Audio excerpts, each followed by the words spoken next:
Good morning po. Tayo po'y mag-aral ng salita ng Diyos, the book of James, chapter 3, verse 2. Aklat po ng Santiago, chapter 3, verse 2. Tayong lahat ay nagkakamali sa iba't ibang paraan. Ang sino mang hindi nagkakamali, sa kanyang pananalita ay isang taong ganap at marunong magpigil sa sarili.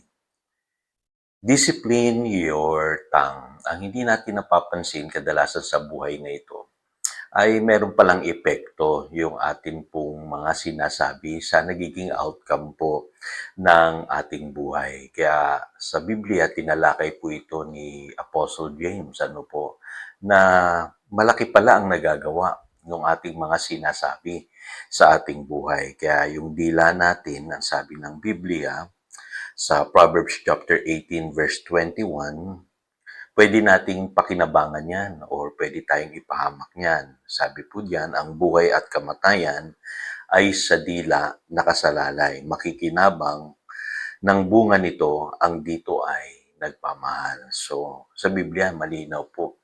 Hindi man natin napapansin, may epekto pala yung atin pong pananalita sa outcome ng ating buhay. In fact, sa James chapter 3 verse 6, ang sabi ng Biblia, pwede kang ipahamak ng iyong dila. Babaguhin nito yung direksyon ng iyong buhay. Sabi sa English Bible, it sets the whole course of his life on fire. So, ganun po kadelikado pala ang dila. Kaya kadalasan po marami sa atin unaware lang kaya tayo napapahamak. Ito po yung dahilan kung bakit po tayo parang laging nabibiktima sa buhay. Hindi natin alam bakit nagkakaganoon, bakit ganito ang nangyari sa aking buhay. Ngayon, naintindihan na natin na malaki pala ang impact ng ating mga sinasabi sa ating buhay.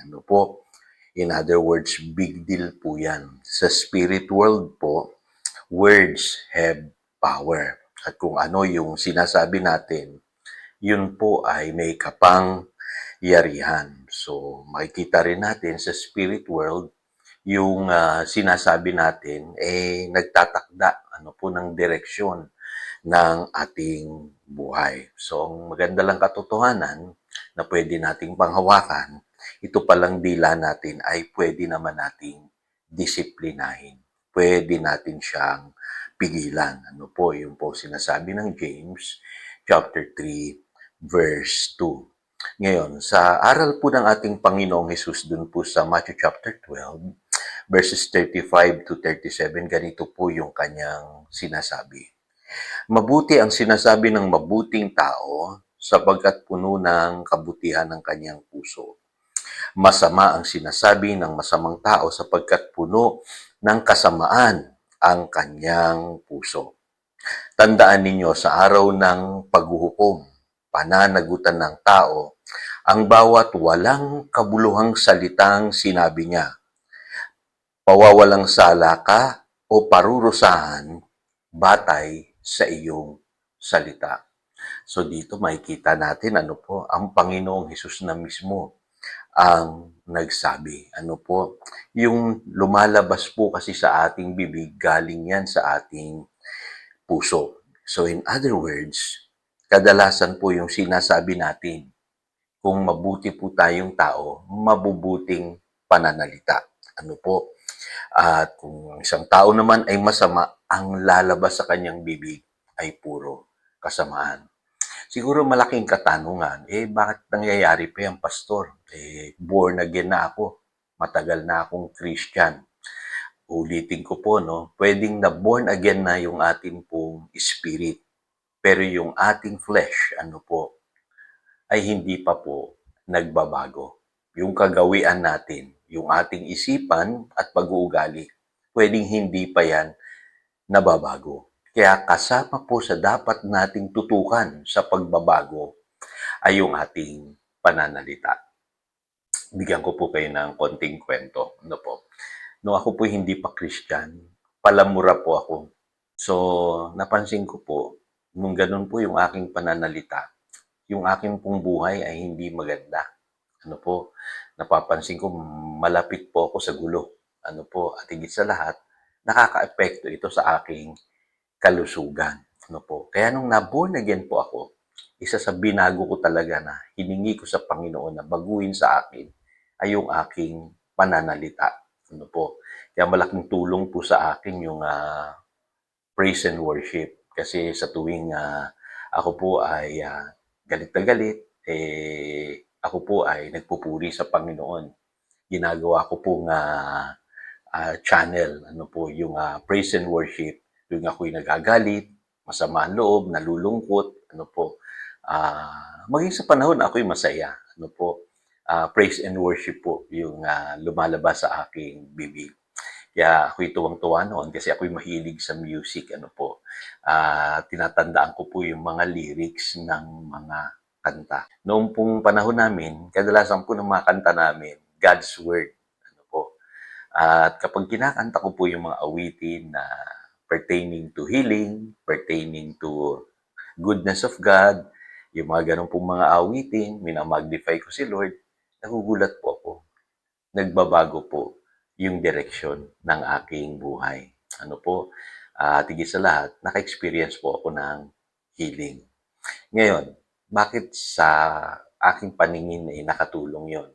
Kasi nakontrol ko po yung aking mga sinasabi. And eventually, nawala po sa akin yung pagmumura. Hindi ko po pinilit yun, kusa pong nawala sa akin yung pagmumura. At simula po noon, na-experience ko po na iba na yung nagaganap sa aking buhay. Iniiwasan ko na pong magsalita ng masakit, yung salita na para bang ikaw ay nagja-judge, o di naman kaya yung mga salita na careless, idle na binabanggit sa Biblia.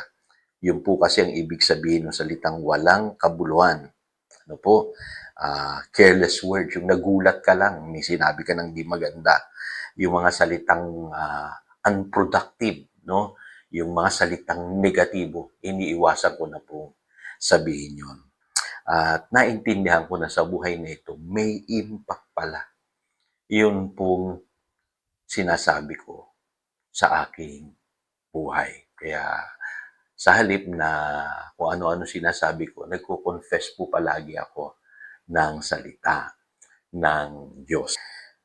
So para patutuhanan yan, ang sabi ng Panginoon sa John chapter 6 verse 63, ang Espiritu ang nagbibigay buhay. Hindi ito magagawa ng tao.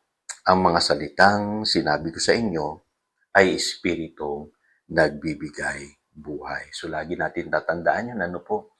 Maging ang Panginoong Jesus, sabi niya, my words are spirit and they are life. Ano po? Lagi niyong tatandaan na sa spirit world, words have power. At ang salita natin, ayan ang nag-alter o nagdidikta ng destinasyon ng ating buhay. At higit sa lahat, yung salita natin, pwede natin baguhin. Yung dila natin, pwede natin disiplinahin. Ano po? Bilang mga anak ng Diyos, dapat po madisiplin yung ating pananalita. Gusto natin na tayo laging matagumpay sa buhay na ito. Baguhin natin yung ating pong pananalita. Tayo po'y manalangin. Dakilang Diyos, salamat sa mga katotohanan ito. At naniniwala kami, marami sa amin ngayon ang naturuan mo, Panginoon. Kasi marami sa amin ang biktima ng mga maling pananalita. Yung aming dila, kadalasan po, ay nagsasabi ng mga careless, idle, unproductive words. Kaya lagi kaming biktima sa buhay. Salamat, Panginoon, na pwede pala namin disiplinahin ng dila dahil kami ay mga bagong nilalang na kay Kristo Jesus. At kapag nagawa namin ito, yung pagpapala, yung buhay na ipinangako mo, naganap at kasiyasiya ang siyang magaganap sa aming buhay. Salamat po. Purihin ka. Yan ang aming panalangin. In Jesus' name we pray. Amen. Again, ito si Pastor Jojo, nagpapaalala upang daluyan tayo ng pagpapala, manatili tayo sa kanyang salita. Good morning.